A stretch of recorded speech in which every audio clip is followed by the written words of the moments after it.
को विश्वास तो पूरी सृष्टि देगी आपका साथ। गुरुजनों का मार्गदर्शन और अपनी मेहनत से सफलता होगी आपके हाथ। हेलो नमस्कार, स्वागत आप सबका आपके अपने उत्कर्ष यूट्यूब चैनल पर। और मैं हूं आपका होस्ट दोस्त नरेंद्र चौधरी। आज का इस पॉडकास्ट में एक ऐसी सक्सेस में मिलाने जा रहा हूं जिन्होंने 2015 में ग्रेजुएशन किया और 2017 के अंदर पीजी की थी, और उसी पीजी के साथ उन्होंने की थी अपनी नेट।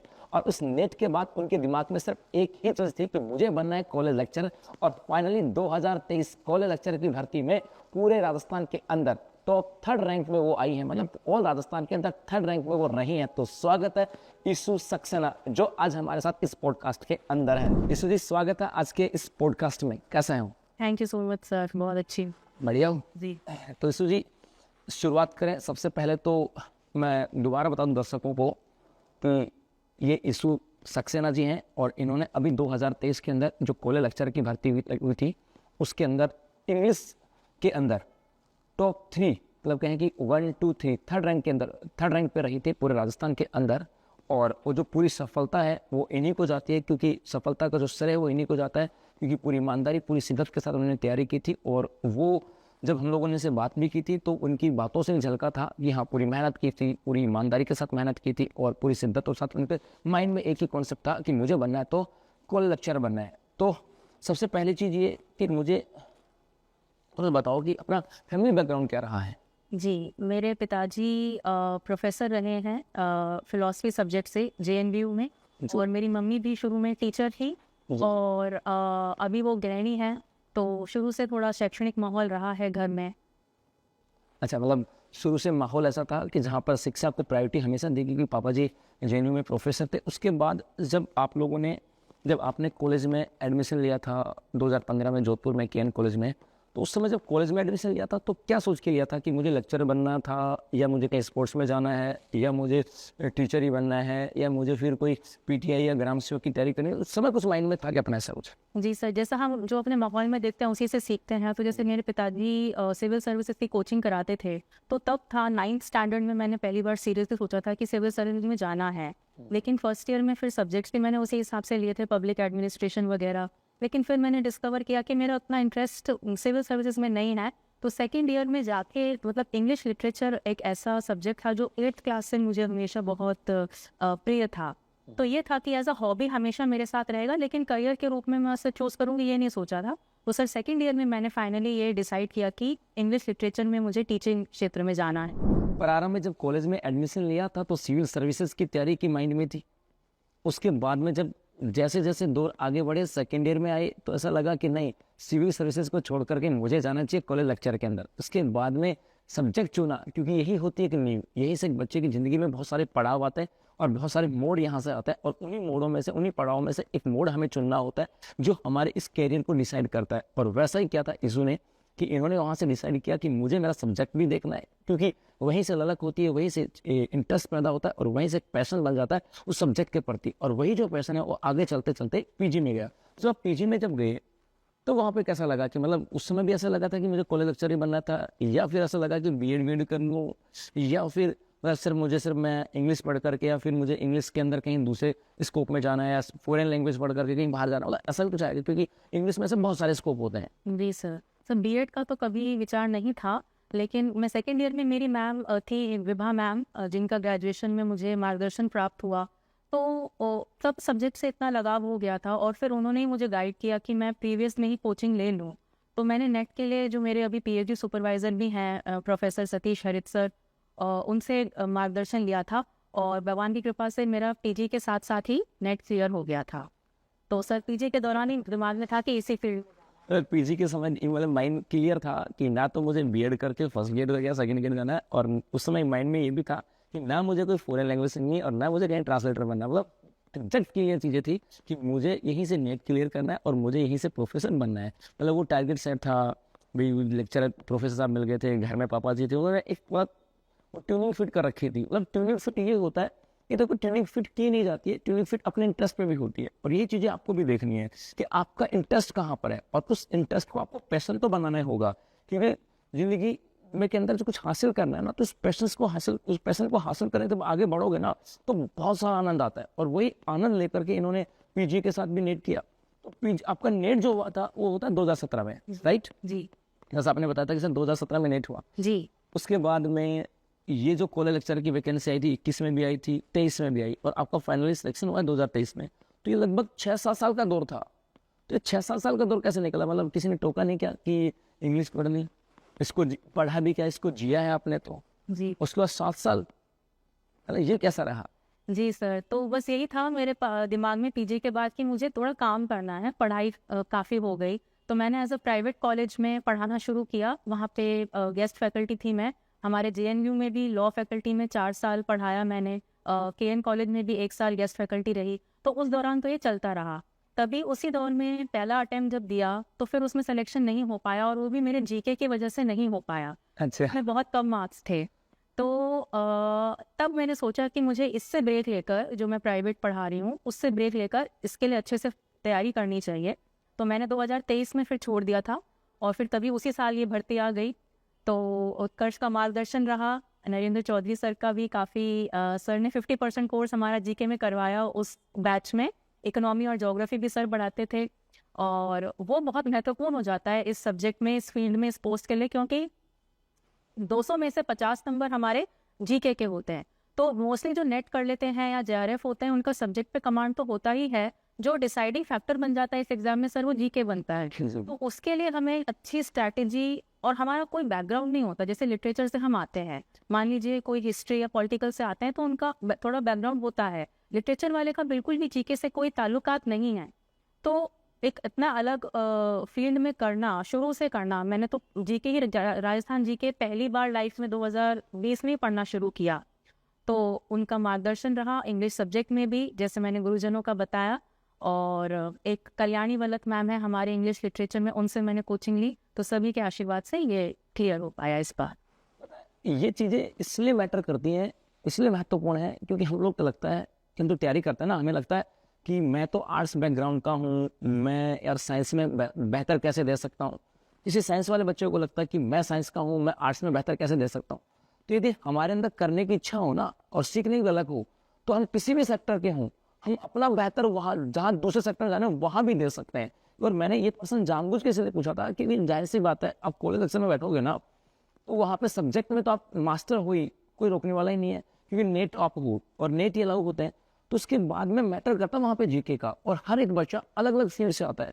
कोई इंग्लिश का था, कोई कॉमर्स का होगा, कोई इकोनॉमिक्स का होगा, कोई बायो का होगा, कोई केमिस्ट्री का होगा, कोई ज्योग्राफी का, कोई हिस्ट्री पॉलिटी। तो उन सबका रिलेवेंस कहीं होता ही नहीं है, क्योंकि आफ्टर द नेट या तो वो किसी कॉलेज में पढ़ा रहे होते हैं। तो अब उस समय एक जो उन्होंने ठान लिया होता है ना, वो कहते हैं ठानना, एक अंदर से आवाज आती है कि मुझे एफर्ट्स करने हैं, मुझे वो करना है। वो एफर्ट्स शायद इनके अंदर से आए थे, और वो एक आवाज से आई थी कि मुझे वो करने हैं, वो करना है ना। तो वो जो करने वाली बात थी, उसी से वो रिफ्लेक्शन यहाँ पर होता है। ये जो चीजें ना आपके अंदर भी होनी चाहिए। मतलब हमें हमारी जो कमियां है ना, उन कमियों को छुपाना नहीं है। जी मेरे में कमी थी, हमें उसको फाइंड आउट करना है, उसको एनालिसिस भी करना है, उसको दूर करना है। सही बोला? नहीं सर, मतलब आपको लग रहा था कि भाई 2021 में दिया मैंने पेपर, तो मेरा जीके वजह से रह गया था, तो आपने उसको नौकरी को ब्रेक डाउन भी किया, नहीं मुझे सिर्फ नौकरी नहीं करनी है, उसके बाद आपने जीके भी तैयार किया। मतलब हमें हमारी कमियों को तो एनालिसिस करना ही होगा, और वो जो कमियां जिसने एनालिसिस करना ना, उनको फिर सफलता के दौर में आगे बढ़ने से कोई रोक नहीं सकता। तो जब आप 2023 का जब आपने फॉर्म भरा, आप छोड़ भी दिए थे, कोचिंग भी कर रहे थे, तो जब कोचिंग कर रहे थे ऑनलाइन थे, क्या मुझे भी नाम याद नहीं आ रहा, क्योंकि हाँ मुझे इतना पता है कि आपका सिलेबस का 50% पोर्शन मेरे पास ही था, है ना। क्योंकि उस दौर में आपको ऐसा लग रहा, मतलब कुछ फीलिंग आने लगी थी क्या कि इस बार मैं बेहतर कर सकती हूँ? जी सर, मतलब मेरी कोशिश यही थी कि मैं थोड़ा एक स्ट्रैटेजी बनाकर चलूँ, जो बेसिक शॉर्ट क्वेश्चंस हैं मैं उसके लिए करूँ।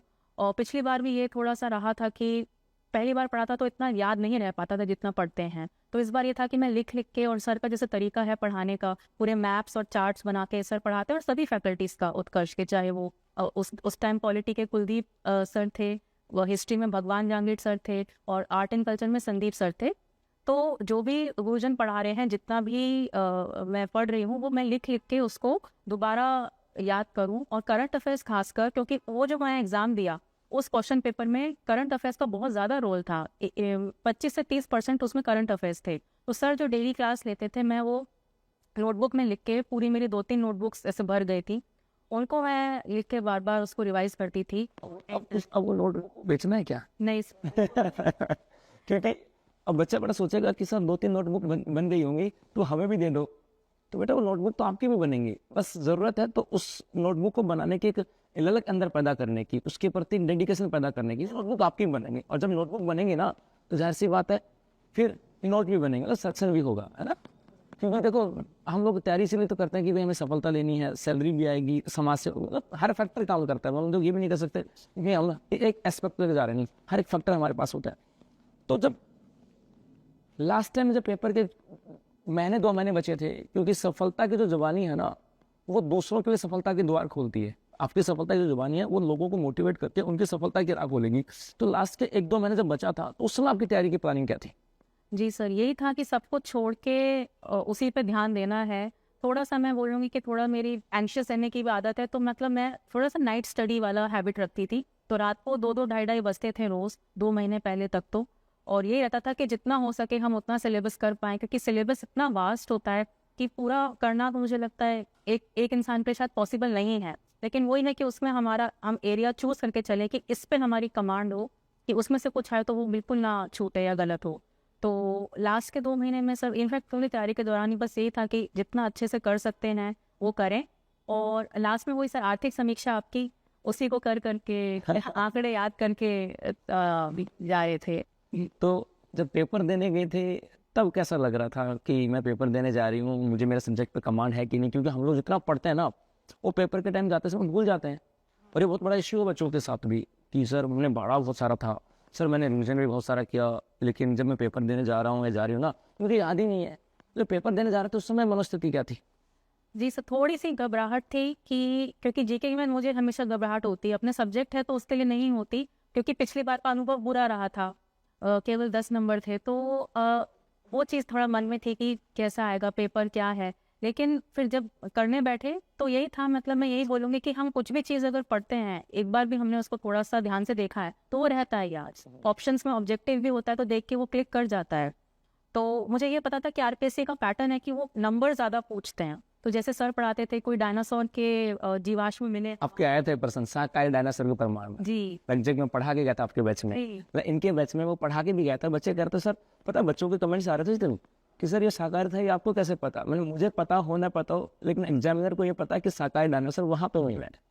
तो हमें एक्चुअल में रूट पता होना चाहिए उस पर्सन की कि वो पर्सन कैसे बनता है, और वो शायद रूट आपने जल्दी फाइंड आउट कर ली। जी, तो मेरा वो ही था कि मैं आंकड़े अच्छे से याद करके जाऊं, क्योंकि जीके में वही आते हैं काम। तो पेपर देके जब बाहर निकले तो कैसा फीलिंग आया? मतलब क्या लगा कि उत्कर्ष में पढ़ा था, टीचर से पढ़ा था, वो एफर्ट्स बराबर किए गए, मतलब कैसी फीलिंग आई? जी सर, बिल्कुल मुझे याद है, मैं बस से लौट रही थी उस दिन, तो सबसे पहला ध्यान आपका ही आया कि चलो उत्कर्ष के मैंने जो लिया कोचिंग में, बहुत थैंकफुल थी कि वो मेरे काम आई, और पिछली बार से बेटर हुआ था, तो मैं खुश थी पेपर में। और शायद वो पेपर बस पेपर में देखने लगे होंगे, सॉल्यूशन वगैरह देखने लगे होंगे, हाँ सर वगैरह करा रही होंगे। तो उसके बाद में अब जब रिजल्ट आने वाला था, या परसों रिजल्ट आया था ना? कल रिजल्ट आया था, कल शाम को रिजल्ट आया था। तो उस समय कैसा लग रहा था कि क्या होगा? सर इंटरव्यू मेरा हुआ था 17 दिसंबर को, और उसके बाद से मतलब मैं कुछ सोच ही नहीं रही थी कि क्या होगा नहीं होगा। मतलब बस ये था कि ठीक है, भगवान करेंगे जो अच्छा करेंगे। तो इतना कुछ ख्याल नहीं था। फिर सडनली कल पता चला, आया है। नहीं पता कैसे लगा? पता कैसे लगा? एक मित्र का कॉल आया, उन्होंने बोला अच्छा रिजल्ट क्या रहा। मैंने कहा अभी तक आया नहीं है, तो उन्होंने बोला आ गया है, आप देखो। तो मुझे इतनी घबराहट थी कि मैंने कहा मैं आपको रोल नंबर दे दूँ, आप देखिए, मैं नहीं देख पाऊंगी।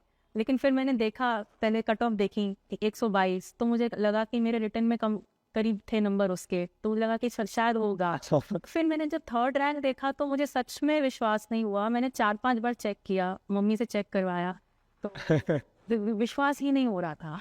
तो घर वालों का रिएक्शन क्या था उसके बाद में? पापा क्या बोले कि मैं भी प्रोफेसर था, लेक्चर प्रोफेसर था, अब आप लेक्चरर बन गए, मतलब उनका क्या रिएक्शन था? मम्मी का क्या रिएक्शन हुआ? शुरू से मैं बोलूँ, मेरे को जीवन, मतलब कहते हैं ना कि किताबें पढ़ाई नहीं, जीवन के प्रति जो हमारा नज़रिया होता है, जो मैं स्पिरिचुअल हूँ या जो भी मेरी स्ट्रेंथ है, वो मेरे पिताजी से आई है। उन्होंने मुझे बचपन से, मैं बोलूँगी क्योंकि फिलॉसफी से हैं वो, तो विजडम जो उन्होंने मुझे दिया है वो बहुत काम आया, और उनका एज अ पेरेंट्स हमेशा आशीर्वाद रहता है। तो पिछली बार भी वो थे कि नहीं तुम्हारा हो जाएगा, इस बार भी उनका था कि मुझे अंदर से इंट्यूशन है कि तुम्हारा हो जाएगा।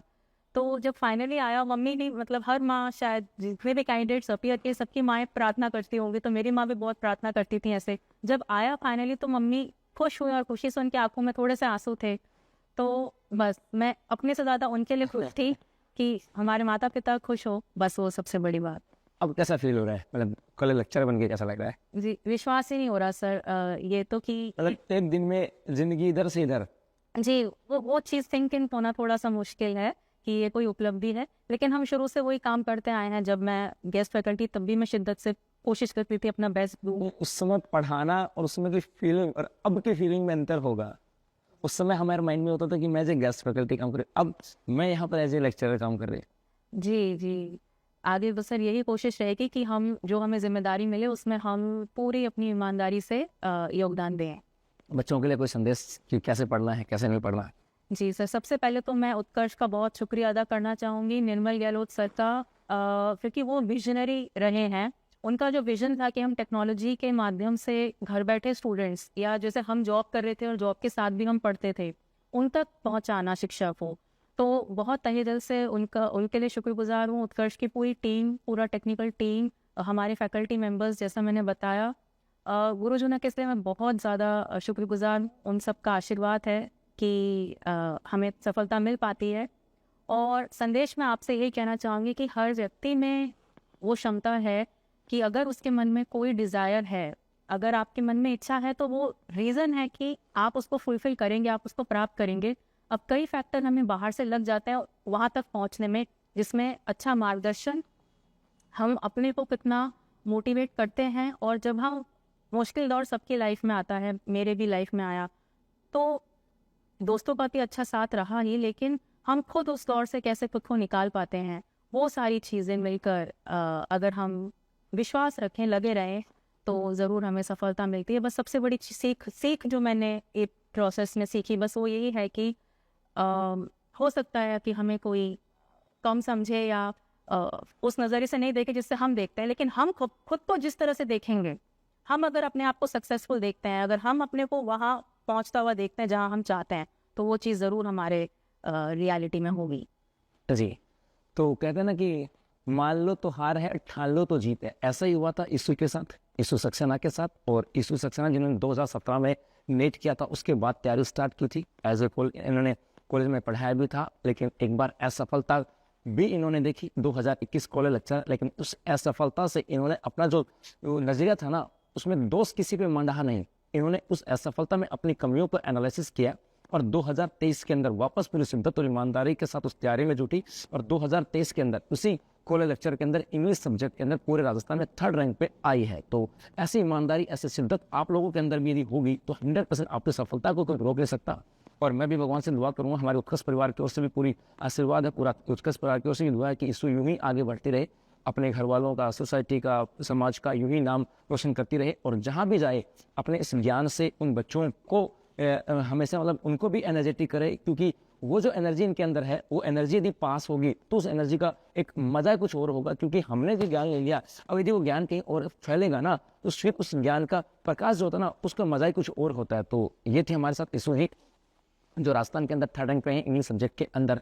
तो मुझे उम्मीद है कि इस पॉडकास्ट से आपको बहुत सारी चीज़ें सीखने को मिली होंगी कि हमें अपनी कमियों को ढूंढना होगा, हमें अपने आप पे विश्वास रखना होगा। दुनिया हमें क्या समझती है वो मैटर नहीं करता, हम अपने आप को क्या समझते हैं ये बड़ा मैटर करता है। तो हमेशा अपने आप को बेस्ट मानना है, हम सबसे बेस्ट हैं, हम सब कुछ कर सकते हैं, क्योंकि हम सब कुछ कर सकते हैं। और आप भी सब कुछ कर सकते हो, क्योंकि आप ब्रह्म हो और ब्रह्म सब कुछ कर सकता है। तो अभी के लिए बस इतना, धन्यवाद।